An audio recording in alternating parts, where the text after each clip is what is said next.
নমস্কার, আমি বিনয় শাস্ত্রী। আশা করি ঈশ্বরের কৃপায় আপনারা ভালোই আছেন।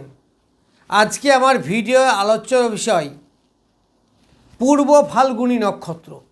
আমি নক্ষত্র সিরিজের অলরেডি মঘা পর্যন্ত অর্থাৎ 10 নম্বর নক্ষত্র পর্যন্ত বলেছি। আজকে বলবো পূর্ব ফাল্গুনী নক্ষত্রের জাতক জাতিকাদের জীবনযাত্রা। দেখুন, পূর্ব ফাল্গুনী নক্ষত্রে যাদের জন্ম, তাদের জন্ম নক্ষত্র যে পূর্ব ফাল্গুনী। এছাড়াও যদি আপনার 9টা গ্রহের মধ্যে যে কোনো একটা দুটো গ্রহ এই পূর্ব ফাল্গুনী নক্ষত্রে থাকে, তাহলেও আমি যে প্রেডিকশনগুলো দিচ্ছি তার কিছু অংশ মিলবে, কিছু অংশ পাবেন। কারণ যে গ্রহটা আছে তার প্রভাব তো আপনার উপরে পড়বে, তাহলে এই নক্ষত্রের প্রভাবও পড়বে। ধরা যাক আপনার দশমপদী পূর্ব ফাল্গুনী নক্ষত্র আছে, তাহলে আপনার কর্মের ধরনটা কেমন হবে সেই নক্ষত্রই তো বলবে। চন্দ্র থাকলে আমরা বলি জন্ম নক্ষত্র, কিন্তু চন্দ্র যেমন একটা গ্রহ, তার প্রভাব আপনার উপরে পড়বে, তেমনি রবি থাক, শুক্র থাক, আর যে কোনো গ্রহই থাক, এই প্রভাব কিন্তু আপনার উপরে পড়বে।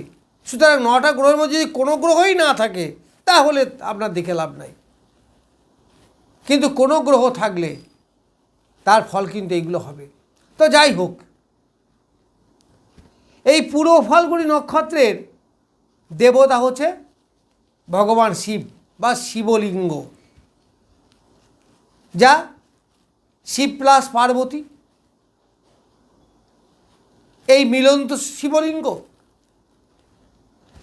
আর প্রতীক হচ্ছে, কেউ বলে খাটের সামনের পায়া, আবার কেউ কেউ বলে দোদুল্যমান দোলনা। তো যাই হোক না কেন, এর অধিপতি হচ্ছে শুক্র। তাহলে এর প্রভাব আপনার জীবনে কতটা পড়বে, বা আপনি নিজেকে বলতে পারবেন যে আপনি মানুষ হিসাবে কেমন, নিজে কেমন, আপনি নিজেকে আগে চিনুন। এই নক্ষত্রের জাতকরা এই গুণ দোষ সব বহন করতে হবে।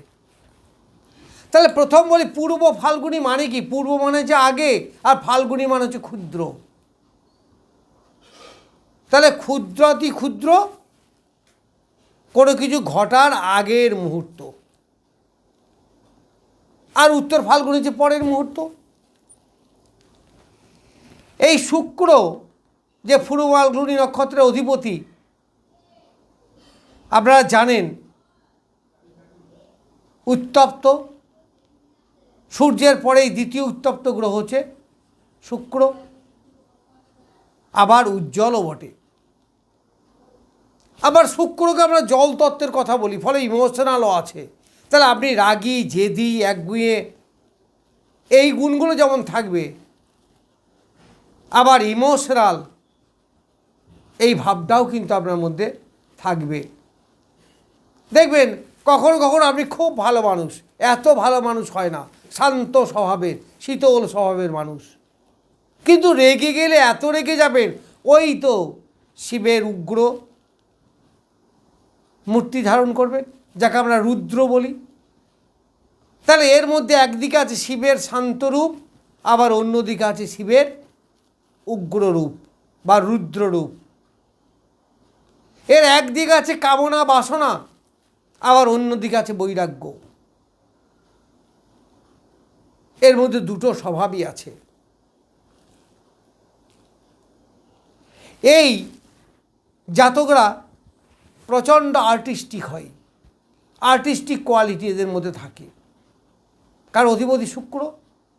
যত লোক আছে দেখবেন যারা গান বাজনা, লেখালেখি বা ছবি আঁকা বা অভিনয়, এই লোকরা বেশি হয়, এই জাতকরা।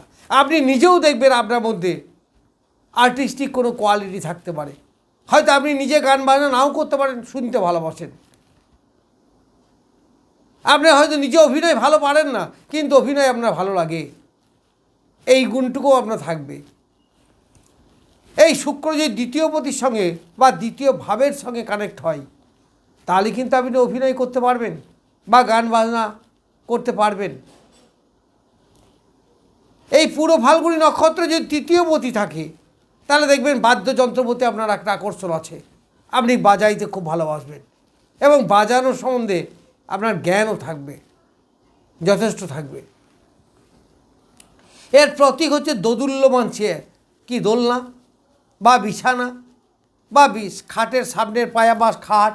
তার মানে এই থেকে বোঝা যাচ্ছে যে আপনি একটু আরামপ্রিয় মানুষ, একটু শৌখিন প্রকৃতির, কমফোর্টেবল লাইফ লিড করার মানসিকতা আপনার মধ্যে যথেষ্ট থাকবে। বেশি পরিশ্রম করব না, কিন্তু আয়টি বেশি হতে হবে, অর্থাৎ অল্প পরিশ্রমে বেশি আয় কিভাবে করা যায় সেই রকম মানসিকতা কিন্তু আপনার থাকবে। এই জাতকরা বেশ হাসি খুশি, একটু আনন্দপ্রিয়, একটু সুন্দর পোশাক পরিচ্ছদ পরা, একটু টিপটপ থাকা, এইগুলো খুব পছন্দ করে। দেখবেন ঘর ছোট হোক কিন্তু সেখানে সাজানো গোছানো। এই জাতকরা যদি মেয়েরা হয় তাহলে দেখবেন সাজানো গোছানো, টিপটপ থাকা, নিজে সাজার প্রতি একটা আকর্ষণ, শৌখিন পোশাক, শৌখিন খাদ্য, এইগুলোর প্রতি কিন্তু একটু আকর্ষণ থাকে। এরা একটু কল্পনাপ্রবণ হয়, আমি বললাম জলতত্ত্বের লোক, একটু ইমোশনাল। শুক্র, রাহু, মঙ্গল যদি এই নক্ষত্রে থাকে তাহলে প্রচুর প্রচুর প্রেমে জড়িয়ে পড়ে। আবার অনেক সময় দ্বাদশপতি যদি কানেক্ট করে তারা দেখে বিবাহ বহির্ভূত বা পরকীয়া আসক্ত হয়। এই নক্ষত্রের জাতকরা আসলে এক কথায় বিপরীত লিঙ্গের প্রতি একটা আকর্ষণ এদের কিন্তু থাকে। তো শুক্র সপ্তমপতি যদি এই নক্ষত্রে থাকে তারা কিন্তু পার্টনারকে খুব স্যাটিসফাইড করতে পারে, এই গুণ কিন্তু আছে। আবার লগ্ন চন্দ্র যদি এই নক্ষত্রে থাকে, যেটা জন্ম নক্ষত্র বলি, বা আপনার লগ্নও যদি এই নক্ষত্রে হয়, দেখবেন এরা দেখতে সুন্দর হয়, এদের মুখশ্রী খুব সুন্দর হয়, চোখগুলো খুব সুন্দর হয়। সে গায়ের রং কালো যদিও হয় তবুও দেখবেন তার মধ্যে একটা অ্যাট্রাকটিভনেস আছে। এই জন্যই তো এরা বিপরীত লিঙ্গের দ্বারা খুব তাড়াতাড়ি আকর্ষিত হয়। একটু যৌন আকাঙ্ক্ষা কিন্তু এদের একটু বেশি থাকে। এদের একটা অতৃপ্ত মানসিকতাও কিন্তু কিছু কিছু জায়গায় থাকে। দেখবেন অনেক কিছু ভালো হলেও কিন্তু খুব একটা স্যাটিসফাইড হলো না, এই রকম কিন্তু দেখা যায়। আপনাদের গাড়ি বাড়ি বিলাসিতা এইগুলো কিন্তু থাকবে। আপনারা দেখবেন আমি বলি যে শিবলিঙ্গ বা এর অধিপতি হচ্ছে শুক্র, তাহলে শুক্র থেকে হচ্ছে শুক্রাণু, যা ইন্ডিকেট করে আমাদের জন্ম নিয়ন্ত্রণ। শুক্র যদি পীড়িত হয় বা এই নক্ষত্র যদি পীড়িত হয় তাহলে দেখবেন তাদের বাচ্চা টাচ্চা হওয়া নিয়ে সমস্যা হয়, এমনকি যৌন দুর্বলতাও থাকে। আবার রাহু দ্বারা মঙ্গল দ্বারা পীড়িত হলে তাদের আবার অতিরিক্ত বেড়ে যায়, মান সম্মান বোধেও তোয়াক্কা খোয়াটা করে না। তাহলে শুক্রাণু জন্ম নিয়ন্ত্রণ বা জন্মে সন্তানের জন্ম দেওয়ার ব্যাপারে এর একটা ভূমিকা কিন্তু থাকে। এদের কর্মজীবন বেশ ভালো হয়, অর্থজীবনে বেশ ভালো, কারণ শুক্র হচ্ছে বৈষয়িক গ্রহ, অর্থের প্রতি আকর্ষণ এদের একটা থেকেই থাকে। এর আর্টিস্টিক কোয়ালিটি যদি প্রতিফলিত হয় তাহলে খুব বড় আর্টিস্ট হতে পারে। যেমন বড় বড় অভিনেতা শাহরুখ খান, বচ্চন, উত্তম কুমার, এদের কিন্তু কোনো গ্রহ না কোনো গ্রহ এই নক্ষত্রে থাকবেই, না হলে এত বড় আর্টিস্ট হতে পারে না। যারা বড় বড় গায়ক, বড় বড় অভিনেতা, বড় বড় অঙ্কন শিল্প, এদের কিন্তু খুব ভালো হয়। এরা একটু স্বাধীনতা প্রিয় হয়, স্বাধীন ব্যবসার প্রতি আকর্ষণ থাকে একটু বেশি। তবে মঙ্গল রাহু এই নক্ষত্রে থাকলে জমি জায়গা নিয়ে ঝামেলা, ভাতৃদ্বন্দ্ব এইগুলো কিন্তু দেখা যায়।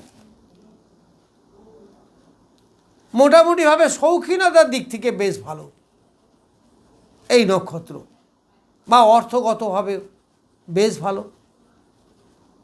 যাই হোক, আমি পূর্ব ফাল্গুনী নক্ষত্রের জাতক জাতিকাদের জীবনযাত্রা কেমন হয় সেই সম্বন্ধে কিছু বললাম।